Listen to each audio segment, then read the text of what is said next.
Government Order of the Day number 2. Sentencing and Parole Reform Bill, third reading. Honourable Judith Collins. Mr Speaker, I move that the Sentencing and Parole Reform Bill be now read a third time. The purpose of this bill is to deny parole to repeat serious violent offenders and to offenders who are guilty of committing the worst murders, and to impose maximum terms of imprisonment on persistent repeat offenders who continue to commit serious violent offences.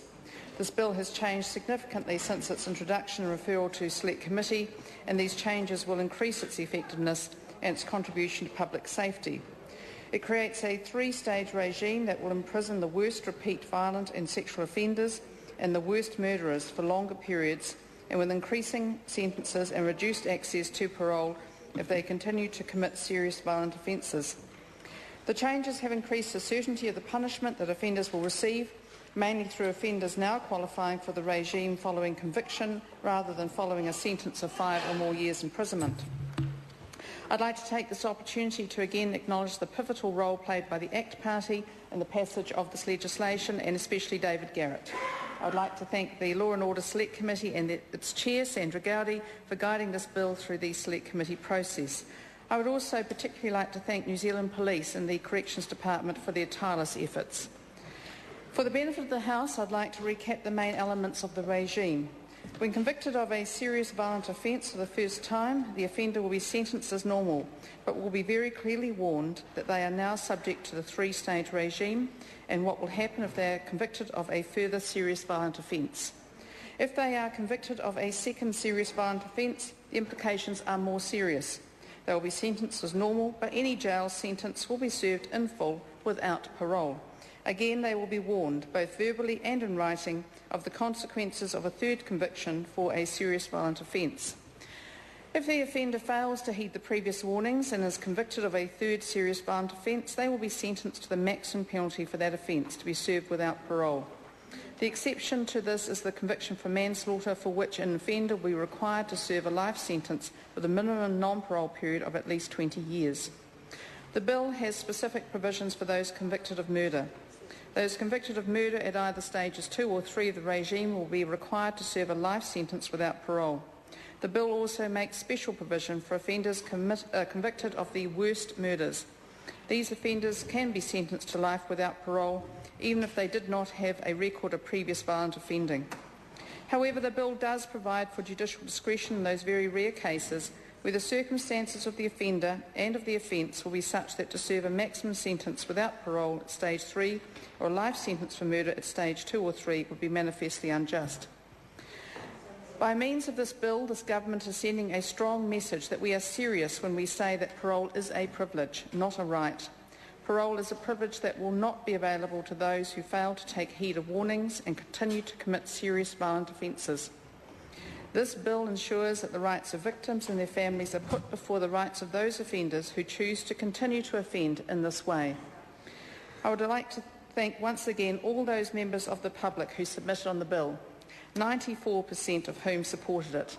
These people welcome this new regime to address violent crime and to spare victims of the stress associated with the current system, which many view as favouring the offender rather than the victim. I'd now like to turn to the amendments that were proposed by the Labour Party during the committee stages of this bill. Those amendments sought to weaken the impact of the regime on repeat serious violent offenders by supposedly reducing what they describe as the potential for disproportionate sentencing and unjust outcomes. These amendments did not receive the majority support of the House. What the opposition fails to understand is that this bill deliberately puts in place an escalating regime of penalties, and I make no apology for that. An offender who is being sentenced at stage 3 has committed a third serious violent offence and has received 2 previous warnings about the consequences of reoffending in this way. It is also highly relevant that the regime only includes offences committed by people over the age of 18. The severity of the sentence reflects the repeat nature of the serious violent offending and the refusal of the adult offender to respect the rights of law-abiding citizens. The community expects and rightly deserves to be protected from those serious violent offenders for a lengthy period. The opposition also tried to discredit the legislation by citing some of the more controversial scenarios that have arisen from the Californian three strikes legislation, such as offenders whose juvenile offending record is taken into account getting sentences of more than 25 years for shoplifting. I would like to restate the fact that this regime will not apply to offences committed by those aged under 18 and will only apply to a specific range of 41 serious violent offences, all of which are punishable by a maximum penalty of 7 years imprisonment or more. These are two key differences some members of the opposition chose to overlook. Another issue that has been raised is the importance of the appropriate charges being laid by police. The government is confident that the police have sufficient checks and safeguards in place to ensure that the appropriate charges are laid, particularly at the third stage of the regime. At stage 3, police will be referring all charges that qualify for the mandatory maximum penalty to the Crown Solicitor for review, either pre-charge or by second appearance. I would also like to take this opportunity to reassure the public that this government is committed to helping those offenders who genuinely want to turn their lives around. Some offenders are simply bad, and the best thing we can do is make sure they stay locked up. But for others, turning to crime is often the result of people being poorly equipped to live law-abiding lives. Drug and alcohol problems and a lack of basic skills are a big impediment to offenders who want to make a change for the better.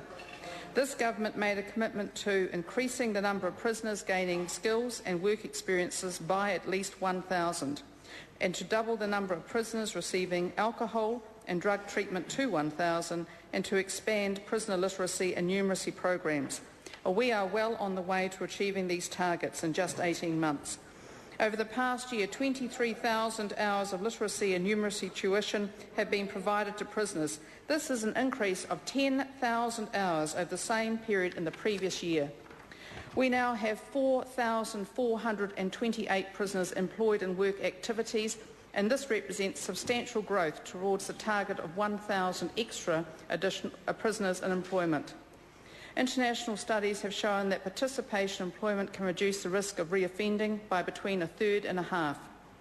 We are also providing more alcohol and drug treatment to prisoners. A new drug treatment station is operating at Otago Corrections Facility, and 2 more units are being built, one at Auckland Prison and the other at Whanganui. The more prisoners we have that are learning to live productive, law-abiding lives, the less crime we will have in the community. Less crime in the community means fewer victims of crime, and that should be something that everyone agrees with. In conclusion, this government is very pleased to fulfil our election promise to deny parole and impose maximum terms of imprisonment on the very worst repeat violent offenders. This bill sends a clear message to those offenders who think it is okay to use violence to get what they want, that their behaviour will no longer be tolerated. If they continue to commit serious violent crime, despite being warned of the consequences, they can look forward to being locked up for a long time. This government is proud to put the interests of victims, their families and the wider community ahead of serious violent criminals. Mr Speaker, I commend this bill to the House. Members, the question is the motion be agreed to. I call Grant Robertson.